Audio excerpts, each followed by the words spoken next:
ഇന്ന് സൺഡേ ആണ് ഗൈസ്. ഞാൻ ഈ കറങ്ങിയ ഡ്രസ്സൊക്കെ മാറിയാതെ ഞാൻ ഇതിട്ടുണ്ടല്ലോ കേട്ടോ പോയത്. ഞാൻ വേറെ ഡ്രസ്സ് പിന്നെ മാറ്റി. ഇതിട്ട് കഴിഞ്ഞപ്പോൾ എനിക്ക് ഇഷ്ടപ്പെട്ടിട്ടുണ്ടായിരുന്നില്ല.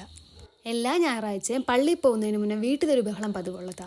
പതിവ് തെറ്റിക്കാണ്ട് ഇന്നും ഉണ്ടായിരുന്നു അത്. പക്ഷെ അതിൻ്റെ ഇടയ്ക്ക് വേറൊരു സംഭവം ഉണ്ടായി. വെക്കേഷനൊക്കെ കഴിഞ്ഞ് പിള്ളേർക്ക് സൺഡേ ക്ലാസ് തുടങ്ങുന്ന ഞായറാഴ്ചയായിരുന്നു ഇന്ന്. അതുകൊണ്ട് കുർബാനയുടെ ടൈമൊക്കെ മാറ്റിയിട്ടുണ്ടായിരുന്നു.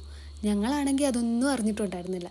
ഒന്നാമത്തെ കുർബാന പള്ളിയിൽ തുടങ്ങുന്ന സമയത്ത് ഞങ്ങൾ ഇവിടുന്ന് ഒരുങ്ങാൻ തുടങ്ങുന്നത്. പിന്നെ ഞങ്ങൾ ആ കുർബാനയ്ക്ക് പോയത്. പിന്നെ ഞങ്ങൾ രണ്ടാമത്തെ പിള്ളേരുടെ കുർബാനയ്ക്ക് പോകുക കേട്ടോ ചെയ്തത്. ഞാനും മമ്മിയും സിലിയമ്മയും കൂടെ ഞങ്ങൾ മൂന്നുപേരും കൂടെ നടന്നാട്ടോ പള്ളിയിൽ പോയത്. ഇവരുടെ കൂടെ നടന്നിട്ട് എനിക്ക് എത്തുന്നും കൂടി ഉണ്ടായിരുന്നില്ല. പിന്നെ ഞാൻ ഓടുമായിരുന്നു. അത്രയും സ്പീഡിലാട്ടോ ഇവർ നടക്കണത്. അതിൻ്റെ ഇടയ്ക്ക് ഞാൻ ഈ ഫോണിൽ നോക്കി പയ്യെ നടക്കുന്നത് ഇവർക്ക് ഇഷ്ടപ്പെടുന്നൊന്നുമില്ല.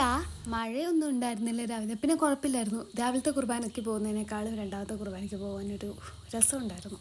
അപ്പോൾ ഞങ്ങളുടെ മൂന്നുപേരും കൂടി ഇങ്ങനെ പറയായിരുന്നു, അടുത്ത ആഴ്ച തൊട്ട് നമുക്ക് ഇനി രണ്ടാമത്തെ കുർബാനയ്ക്ക് പോകാം, ആദ്യത്തെ കുർബാനയ്ക്ക് നേരത്തെ എണീറ്റ് തല്ലിപ്പടിച്ച് പോകണ്ടല്ലോ എന്നൊക്കെ. പിന്നെ തിരിച്ചു വന്നപ്പോൾ ഞങ്ങൾ കുഞ്ഞിൻ്റെ കൂടെ ഓട്ടോയ്ക്കാട്ടോ വന്നത്. ഇവളാണെങ്കിൽ ഓട്ടോയിൽ നിന്ന് തൊപ്പിയും കൊണ്ട് കളിച്ച് തൊപ്പി ഓട്ടോയിൽ നിന്ന് പുറത്തേക്ക് ഇട്ടു കേട്ടോ. പിന്നെ വീട് എത്തിയപ്പോഴത്തേക്ക് 11 മണിയൊക്കെ കഴിഞ്ഞു, 11 കാലൊക്കെ ആയി തോന്നുന്നു. പിന്നെ പള്ളിയും കഴിഞ്ഞ് വന്നിട്ട് ഞാനും മമ്മിയും കൂടി ഫോട്ടോ എടുപ്പായിരുന്നു. മമ്മി എനിക്ക് ഫോട്ടോ എടുത്തിട്ട് ഞാൻ മമ്മിക്കും ഫോട്ടോ എടുത്തു കൊടുക്കും. ഞാൻ എടുത്തു കൊടുക്കുന്ന മമ്മിക്ക് ഇഷ്ടപ്പെടത്തേ ഇല്ല. മമ്മി എടുത്തിരുന്ന് എനിക്ക് ഇഷ്ടപ്പെടില്ല. പിന്നെ ഞങ്ങളൊരു സെൽഫിയൊക്കെ എടുത്ത് നിർത്തി ഗൈസ്.